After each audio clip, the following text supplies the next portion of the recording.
Hey, what's up, everyone? Today is Wednesday, May the 17th, 2023, and I am your host, Gail Dudley. And I just want to welcome everyone to our live and our podcast. I see you, Lori Williams Wallace, coming in on YouTube. Good morning to everyone who's coming in here at this early morning. Just so glad to see all of you. We have a lot of news today, and plus, it is Wednesday workshop. So you don't want to miss what's happening here on Wednesday workshop. I see you, Tracy Burrs. I see you, Deborah Sneed. I see you, Marion Jackson. Y'all coming in on both on Facebook and YouTube. That's good. That's good. That's good. Wonder if we have any LinkedIn viewers as well. And then to all of our podcast people, good morning to you as well. Whether you're watching live or the replay, thank you so much for allowing me to spend a portion of your day with you. I see you, Adrian. I see you coming in on YouTube as well. Do us a favor. I know we have to get the algorithm moving. So make sure you are hitting that like icon, share, or whatever you can do. I see my brother coming in here as well. Good morning, Deborah Johnson. She's also in the green room today. You'll be hearing from her in a little bit. Adrian says YouTube gang presented and accounted for. I like that. I like that. Y'all coming up in here this morning. So I just have a question for you. Now that it's officially spring, it's been spring for a moment now, but now that the weather is indicating that it's spring, what are some things on your agenda that you're going to be doing over the next 30 or 40 days or so? Keep coming in the room, y'all. Keep coming in the room. Make sure you are letting people know that we are here and we are live. We have a lot to talk about this morning, a lot to talk about. Again, y'all, today is Wednesday workshop. Y'all know on Wednesdays, we try to implement a workshop, something that you can implement and take away with you. And on yesterday, we talked about writing our lawmakers and representatives. So we're going to actually teach that today on News in Motion. Deborah Sneed says she's gardening and fishing. All right, I've never been into fishing. But in gardening, I have allergies, so I have to cancel both of those. But Deborah, I'd be interested in knowing what it's like for you when you talk about fishing. What is that like for you? I see you, Kim Edmondson, coming in on YouTube as well. I see you, Shirley Nicholson. I see you, Kenny Stanley. Good morning to you. So y'all, on today's Wednesday workshop, which we'll get to as soon as we get through some of the headlines, we are going to focus on writing letters to our Congress people, representatives, state officials, and local government. And we have our very own Deborah Johnson who's going to come in and help us do that. So you may want to have your laptop open or whatever it is, your memo on your phone or tablet to take notes. You're going to want to take notes, especially after the news headlines I share with you today. Tracy Bird says gardening. We planted our garden on Saturday. All right. So did you plant vegetables? What did you plant? Are you going to be going to your garden to cook the foods from there? What's happening there? Tell me more. Tell me more. Tell me more. All right, y'all. Remember to hit that like button. I like what Adrian said yesterday. She said, stamp that like button on YouTube. And then also on Facebook, we would love for you to do that. All right, y'all, let's get into the news. Let's get started. The Washington Post is reporting the North Carolina legislator banned the abortions after 12 weeks of pregnancy Tuesday evening. That was yesterday evening, voting to override the veto of Governor Roy Cooper. And y'all know he is a Democrat governor, while a similar measure heads to a final vote in Nebraska in the coming days. I see you, Yvonne Gardner. I see you, Pastor Alex Williams. So y'all, on yesterday, I told you all the only way that was going to happen is if they had a super majority. So y'all, that North Carolina Senate voted to override the veto in a 30-20 vote, the exact number they needed, with the House swiftly following suit with the 72-48 vote, which was even a larger margin, which was great for them. Shouts of shame erupted from the House floor after the chamber, with its GOP supermajority, approved the override. So if you remember yesterday, I said they would have to bring some people over. I told you that, right? Well, how is this possible? Let me break this down a little bit more. A supermajority, or what they call a qualified majority, is a requirement for the proposal to gain a specified level or type of support which exceeds a simple majority in order to have effect. Now, normally it's 2/3. And in the Senate, in the U.S. Senate, a supermajority of 60% has to be in place to move a vote through what we call a cloture motion. Y'all remember we talked about cloture rule a while ago. Maybe we have to circle back around and talk about that later, which closes debate on a bill or nomination. So in the North Carolina Senate and House, they had to have a 60, anywhere from 60 to 63%. So if y'all remember, in April, the Republicans gained vote necessary to override a veto. And this is how they were able to do it. They did a test in April, and their test proved strong on yesterday. Well, one Democrat packed up her office and crossed over to the Republican side. So hold that thought for a moment. And then you had two Democrats who made the decision not to vote, which meant they received their super majority. So hold on. Now we need to start thinking about, are people running for a particular party because they believe in that party's mission and vision and the platform, or are they running to get into an office as they're still working with these maps until they get there? And when they're in the heat of a moment and they're in a situation where they have to vote, they switch parties. Y'all, that's what's happening. So you had one who switched party, and then you had we had two others who did not vote, which gave them the supermajority to override the governor's veto. That happened. That's what's happening. I see you, Hester Jackson. That's what's happening. Then we had Senator Gladys Robinson, a Democrat, said, and I quote, U.S. lawmakers are betraying our constituents and knowingly putting North Carolinians in danger.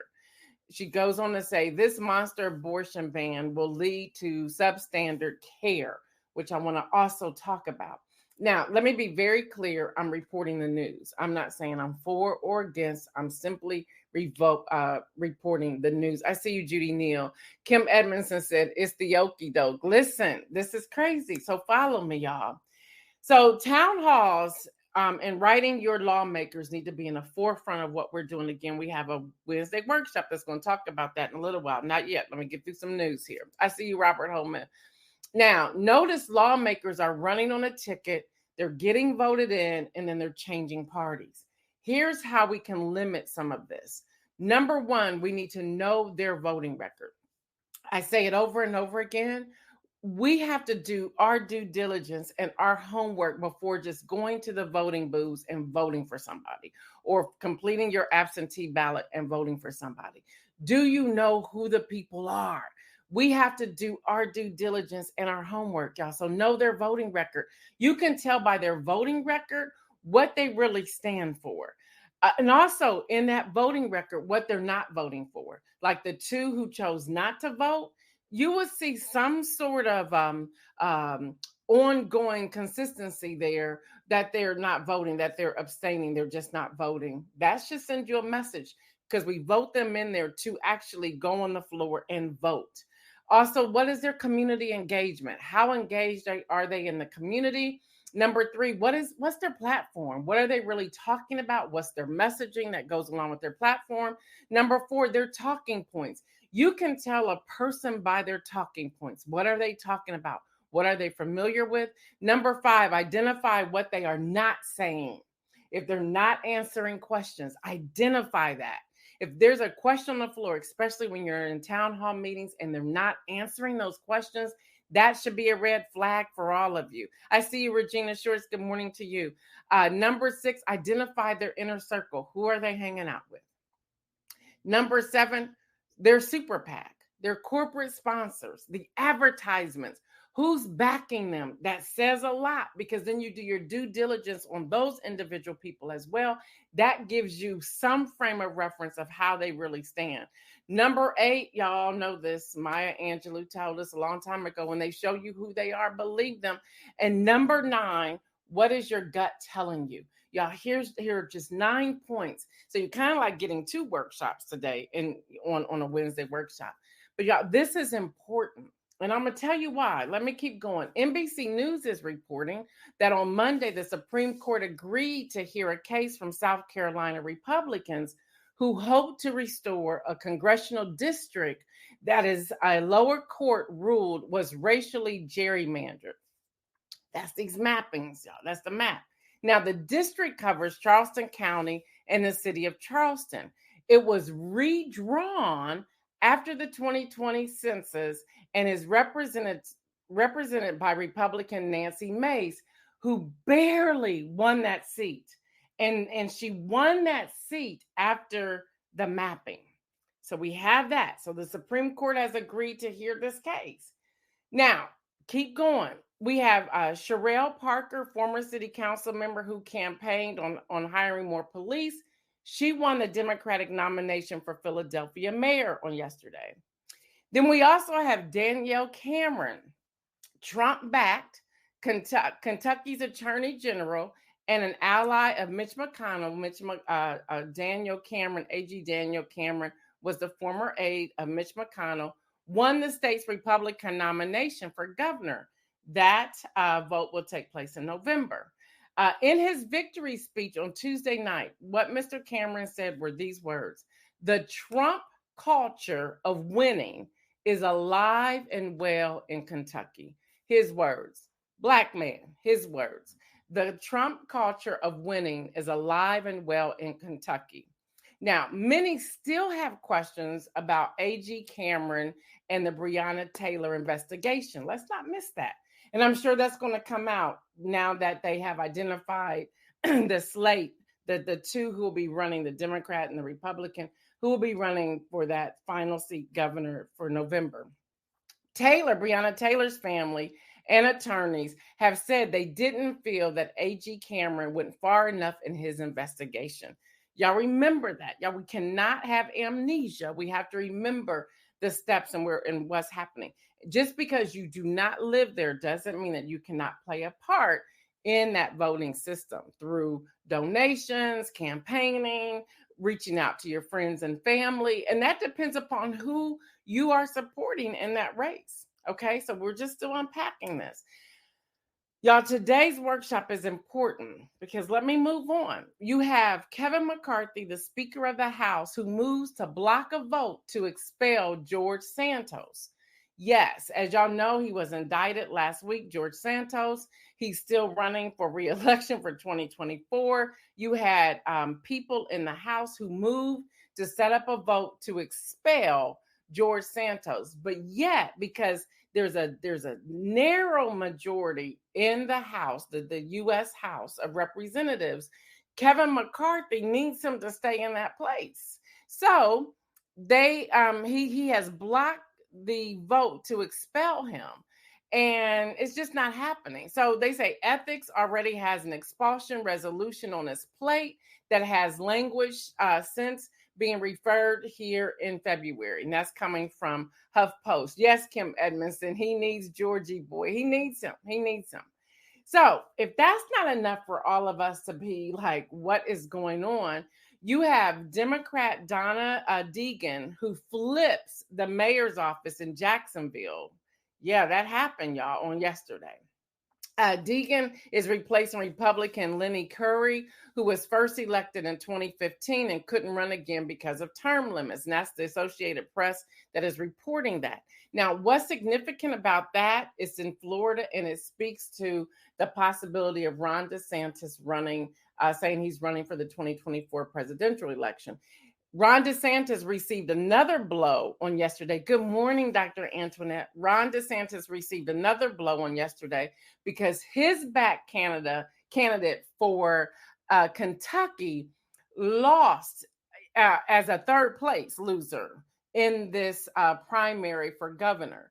His person lost by 30 points. So it sends a message that people are focused on the former guy, that's Donald Trump, and they're really going after Ron DeSantis. So is it that Ron DeSantis is just a Florida guy, or is it that people could back him? So we're seeing two things that happened yesterday that says that Ron DeSantis may not be the person for the Republican Party because he's been losing against Donald Trump over the last few months. Pay attention, pay attention. Then, still with Kevin McCarthy, Politico is reporting that the Democrats are trying to help him make a decision. So he's getting support from the Democrats. They tried this with John Boehner, but John Boehner decided to resign instead of getting support from the Democrats. So we don't know what's going to happen with Kevin McCarthy. So they're giving him a carrot, so to speak. The debt limit compromises Kevin McCarthy might make with President Biden, who's ending his trip to Asia. He's shortening it to try to have an answer for this debt ceiling because the ceiling is falling. It's sparking a conservative rebellion. You know, the people who held up the speakership, it took 15 votes to get him in a speaker. They're already threatening if Kevin McCarthy moves anywhere to the left to vote with President Biden, they're going to oust him from his seat. Well, a small group of moderate House Democrats have quietly assured Kevin McCarthy that they will help protect him in his speakership.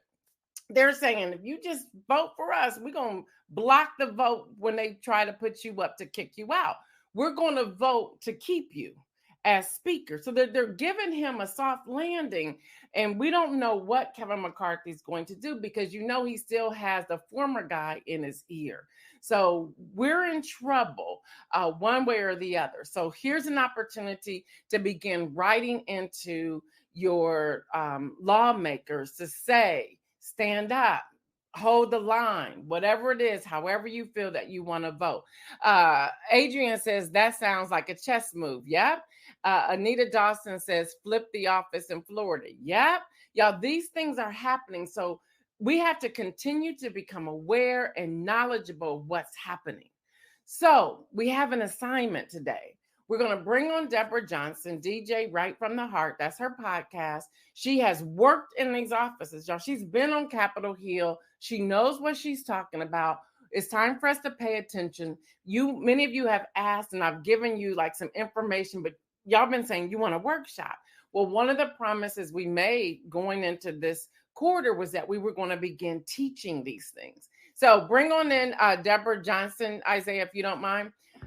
Deborah, good morning. Good morning. Good morning. How you doing this morning? It's good to be here. You heard all this news I just gave. Headline after headline after headline. Right. There's a lot here. So we need to be writing in. Go back to the 9 steps that I shared, where we're talking about know their voting record, community engagement, platform, talking points, identify what they are not saying, identify their inner circle, super PAC, corporate sponsors, when they show you, believe them, and what is your gut telling you. But we also need to make those phone calls or write. What do we do and how do we do this? It's just time. So I'm going to turn this over to you. As y'all know, News in Motion, this is what we do. We give the headlines and then we show you how to do it. That's our platform. That's what we're doing now. Yes. So let's get ready to hear from Deb. Deb, I know you have a lot to share with us. We have a lot to glean from you. So I am turning this Wednesday workshop over to you along with the inspirational message. So please help us, help our community. Hey, everyone, if you know anyone who needs to be tuned into this, please do so. Please do so. And I hear that the video's freezing again. There's nothing I can do with that. I don't know what that's about. But please alert them now and ask them to come and join us because we're going to get some golden nuggets today. So Deborah, take it away. All righty. Good morning. Oh my gosh, this is a timely topic. You see all the stuff that's going on right now in the world and things that Gail didn't even talk about, things that are happening in your neighborhood, things that are happening where you just need your voice to be heard.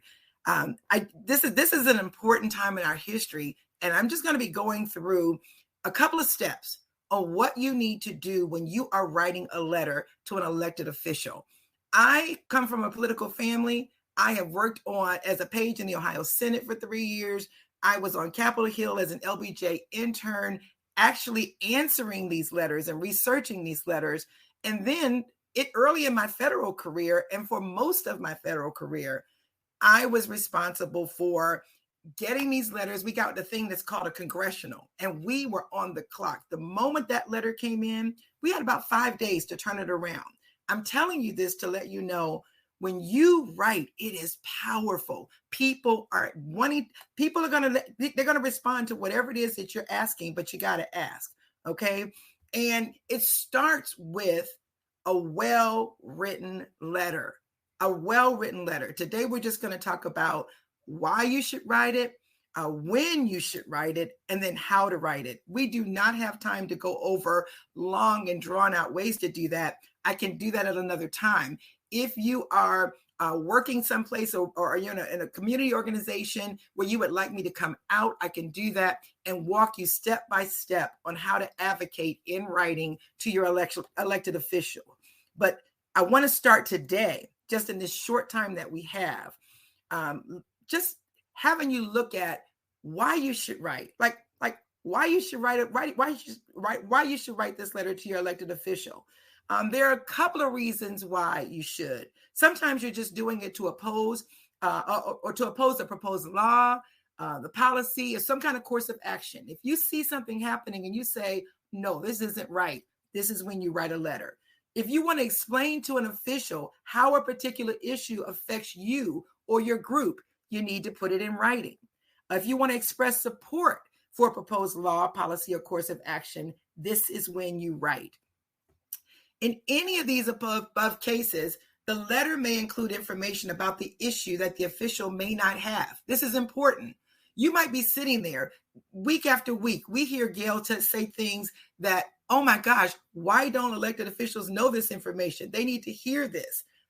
This is why we write, so that when you put it in writing, they have it to refer to. So you also do it to build your reputation as a thoughtful person in the eyes of the officials. Let me say that again.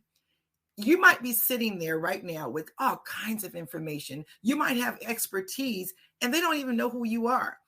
When Gail would write a letter as the host of News in Motion, talk about the breadth of the information that she has, the audience that she has, how much reach that she has. When they get a letter from her, they're thinking, wait a minute, we got an audience there. Wait a minute, we need to be listening to this woman. They may contact her again to get her take on something. That's the reason why you write. And I can't say this enough. You don't want to always write when you want something.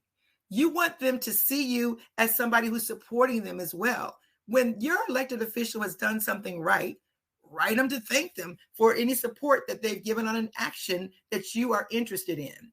You also want to write to put them on notice that you're watching their actions, that I see you. I see you, and I want you to know that when I vote, I'm going to remember your actions on this. I just want you to know this is the reason why you write.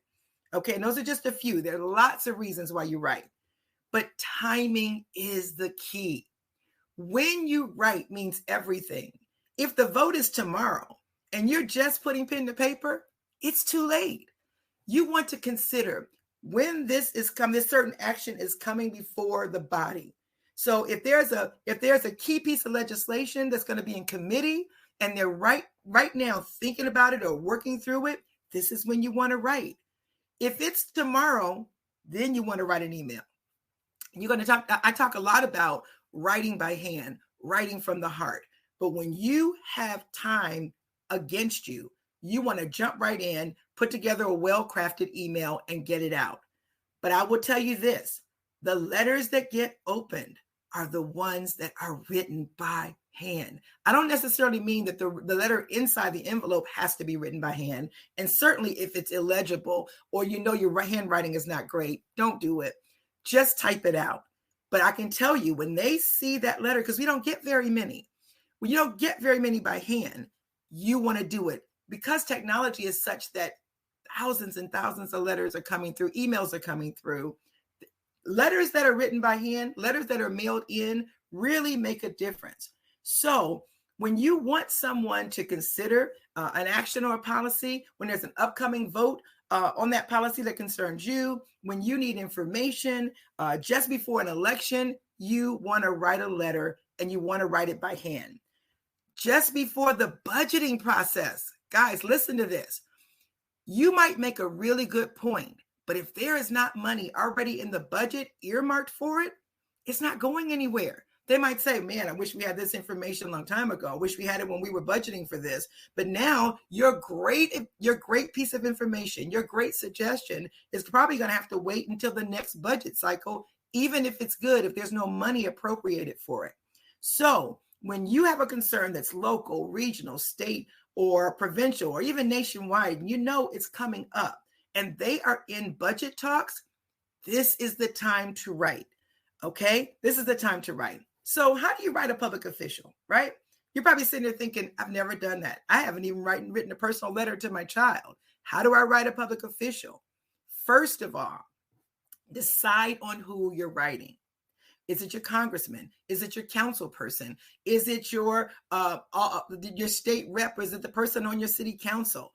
Whoever that person is, get their name, their title, the address of the official you want to make a decision about the issue. Watch to make sure that their name is spelled correctly. You're not going to believe this, but when someone sees it, and you know how that feels when somebody writes my name and they write Debra, I'm just cringing.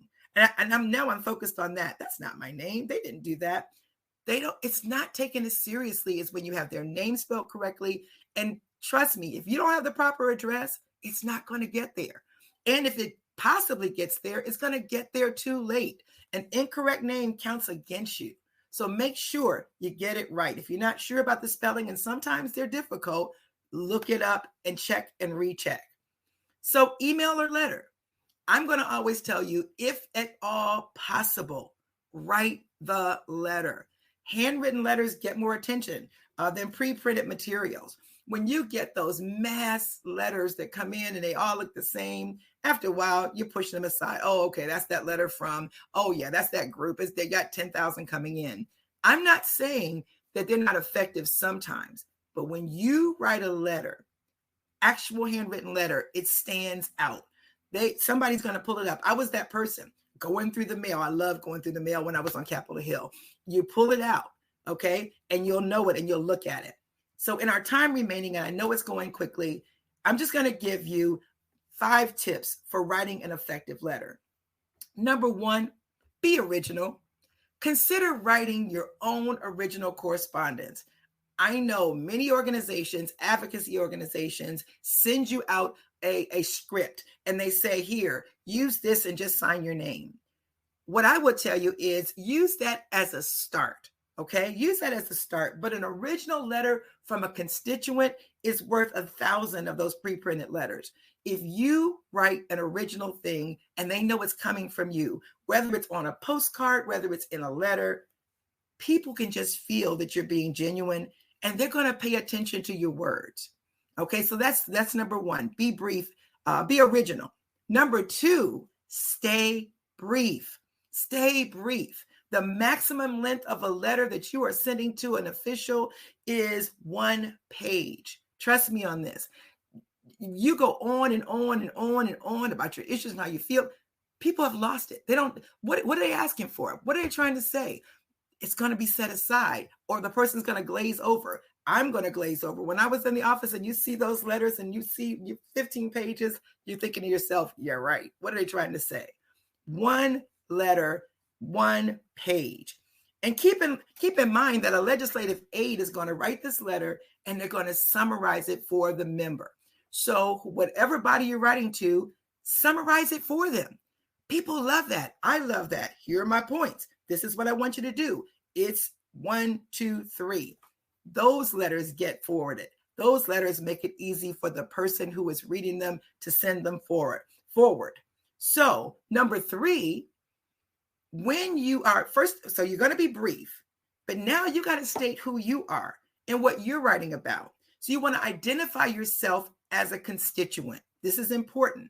You want to put down, I'm a constituent. You might put down that you voted for them in the last election if you really did vote for them in the last election. But you want to keep that brief, but you want them to know, who you are, but refrain from using things like as a citizen, as a taxpayer. Soon as people hear that, they start to glaze over because they want it almost feels like it's a threat. I'm letting you know. I'm watching. No, just tell them who you are. I live at this thing. I'm in your district. They know this is somebody I want to pay attention to because this is someone who could vote me in or vote me out. Okay. So you want to make sure that you stay who you are and you want to personalize that letter. Don't use that boilerplate language. So when you're doing that, just personalize your letter as you're letting them know who you are. Okay. Number 3, I want you to personalize the relationship, personalize your relationship. Like the more you can personalize your relationship with that legislator so they feel like they know you. If you've ever met them, put it in there. I met you at the town hall meeting. This is a follow-up to our conversation. I met you on the campaign trail. Then they'll know, oh, this is somebody I've run across. Or this is somebody who's really informed and interested. But never, ever write an anonymous letter. It's going to go in the trash. You might say, I got stuff to say, but I don't want them knowing it's me.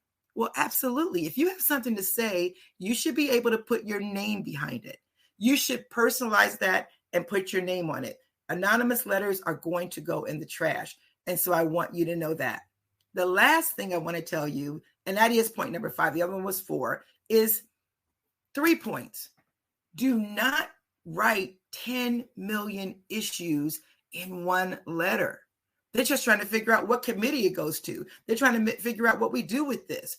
When that letter comes in, they are looking at it to see, oh, okay, this is about House Bill 99. So, and that's coming up. We need to send that to the person in the committee, something like that. So in keeping your correspondence short, consider making no more than 3 main points or less.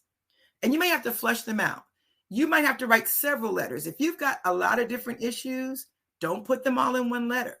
If your issue is about housing in your community, then write about housing in your community. And if there's a bill coming up that's going to support housing in your community, refer to the bill. Make sure you look and refer to the bill. If you don't know the bill number, go to congress.org. Congress.org and look it up. Look up if you're writing to someone for a member of Congress, write in and find out. If it's not to Congress, but it's to the city council and you're not sure, call and find out. Google it, but make sure you've referenced the right bill. And you want to put your strongest 3 points that you have. So if you have a particular piece of legislation that you're interested in, reference the legislation and then what you want them to do with that. Your 3 points should be hard-hitting, be concise. You don't have to use a lot of big words. So to be impressive, just ask for what you want.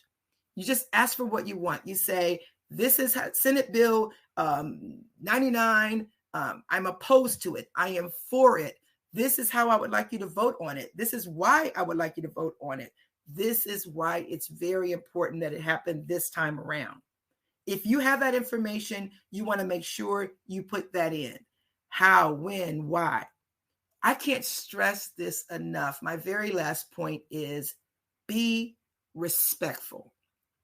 Trust me, when somebody's coming at you, whether you're at the customer service counter, whether it's in person or in a letter, and it's vulgar, you don't write, dear idiot, I can't believe this is how you voted the last time. No, the moment somebody sees that, it's going in the trash. It's not going anywhere. Okay. Don't use profanity. You want to come off as professional as possible. You want this person that's reading it to say, oh, this is somebody I want to pay attention to. Oh, wow. This is somebody, I need to hear this information from. Even if you didn't vote for this person, even if you're writing the president of the United States and you did not vote for them, you don't need to go on and on about how you didn't want them in there in the first place. And now look at what they're doing. Trust me, that's not going anywhere. What you need to say is, dear Mr. President, I am concerned about this particular legislation or this particular bill, I'm respectfully asking that you not sign it. This is the reason why. This is how it's affecting me and my family. You may not be aware of this, but be polite. Be polite when you write. Write that down someplace. Be polite when you write. No matter how angry you are, and if you are angry, write down your letter and take a moment, just like you would do with anything else. If you are angry when you're writing it, it's going to come through. And unfortunately, all those words are not going to be polite. Just there's no way to be able to write that and write it well when you're angry.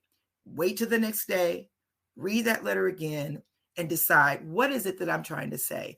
And what do I want? What do I want? When you're being respectful, you just want to know, what do I want? And make sure that you pass that on so that they know what it is you're asking for.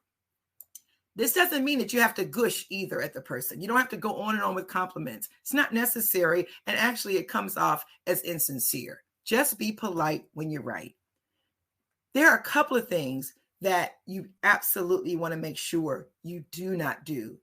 Do not send a letter and forget your address. Always have a return address, whether it's an email. Even if you're writing an email, put in your return mailing address as well. First of all, so they can make sure that you live within the constituency that you're talking about.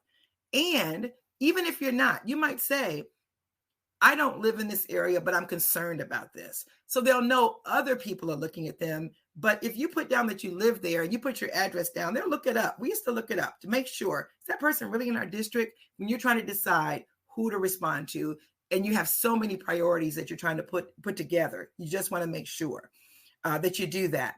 You also don't want to do not demand a response. I know it's tempting. And I expect, because you work for me, that you're going to respond. I need a response by, trust me, they don't care. They'll put that in the trash. What you need to do is just ask for what you want.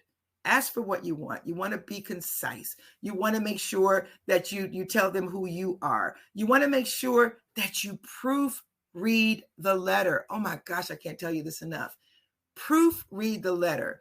If the letter is riddled with all kinds of stuff in there, they're not going to, all kind of typos, and it doesn't even ring true. They're wondering, is this really a constituent? Make sure you read it. If you're not good at writing, let somebody else write it. I know I'm going fast. This is a lot of information. This is all that I can give you in this short period of time. But if you need to hear more about this, I'd be happy to do a workshop. I'd be happy to come out to your organization. You can reach me at DJ Write, WRITE, from the heart at Gmail. I'd be happy to chat with you about how we can go through this and give you an actual workshop on how to write a proper letter. Not only letters to your congresspeople, letters to your legislative body, but any kind of letter. That's my specialty. But at the end of the day, no matter what it is that you are writing, make sure that you ask for what you want. That's really what this is all about. And that really leads us to our inspirational message. And our inspirational message is this: ask for what you want. My mother used to say, a closed mouth doesn't get fed. I know you heard that. And I grew up as the youngest of 6 children in one household, and we were all talkers. And I was decidedly younger. I have a sister that's 16 years older, 15 years older, 13 years older. I was decidedly younger. So when I wanted to my voice to be heard and I wanted something, I got really good at asking for what I wanted. I talked loud, clearly, and otherwise it would get lost. It would get lost in all of that. So you want to make sure that you ask for what you want. I got good at that, and I started remembering that. My mom used to always say, a closed mouth doesn't get fed. A closed mouth doesn't get fed. Later in life, I was working at the headquarters for a defense agency, and I had young children, and I was traveling 50% of the time. It was a lot. It was a lot. And I began to get concerned about being away from my children so much and the wear and tear just that travel takes on you. And so one Christmas Eve, my boss called just to wish me Merry Christmas. He lived in DC. I was in Columbus. And I said, before I even knew it, I said, hey, before you leave, you know what I really want for Christmas? And he said, no, what? I said, I want to be the deputy director of HR. Now, I knew that position didn't exist. And he said, what? I said, I'm dead serious. I know that you have other plans for me, but I need to be home with my children. It's really important. And I want that deputy position. He says, well, that didn't work well in another organization that I was with. I said, I know, but I know I can make it work. I really need that job. And in 1 month, I can't make this up, in less than a month, the following January, this was December, the next month, I was the deputy director of HR, only because I asked for what I wanted. Didn't even exist. They weren't even thinking about it. But when I put it on the radar, they thought about it. This move was the first step in a big plan that God had for me that's gotten me to right where I am right now. Matthew 7:7 says, ask and it will be given to you. Seek and you will find. Knock and the door will be open to you. We must ask so the Lord knows what we want. Actually, he already knows, but he wants us to ask him. He wants us to know that we're connected. He loves to hear our voice. He wants fellowship and communion with us. Ask him for what you want. And in Mark 10:46, that's exactly what Mark 10:46 to 52. I'm sorry. Jesus asked the blind man, what do you want me to do for you? And the blind man said, Rabbi, I want to see. And just like that, Jesus answered him and gave him his sight. Now, you know, he already knew what the blind man was going to ask, but it's important to ask. Isaiah 65:24 says, before they call, I will answer. While they are yet speaking, I will hear. God has already answered your prayers. Those answers are just sitting there waiting to be leashed out to you. But you got to ask. Ask for what you want, knowing that God is already can answer it, will answer it, wants to answer it. That means that God anticipates our necessities and in love lays the foundation for granting our needs before we ask. What do you want from the Lord? Do you need a healing? Ask. Do you need a breakthrough? Ask. Do you need courage? Ask. Do you want your life to change? Ask. Do you want your child to return to God? Ask. Whatever you want, ask God. Now, God's not a genie, and he will not always answer your prayers the way you want him to, but ask anyway. It might sound crazy to this, Lord, but ask anyway. Ask for the moon. You might land in the stars, right? Understand that he's always going to do what is best for us. God does what's best for us, but he delights in giving us the desires of our heart. And I'm going to take this one step further.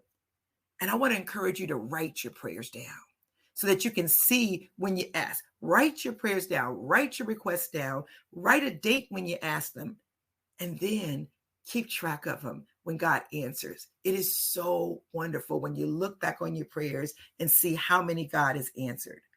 Write your requests, make them plain, whether you are writing your congressman or writing your prayers in your journal. Ask for what you want. It's just that simple. Whatever you write this week, remember to write from the heart. Have a great week.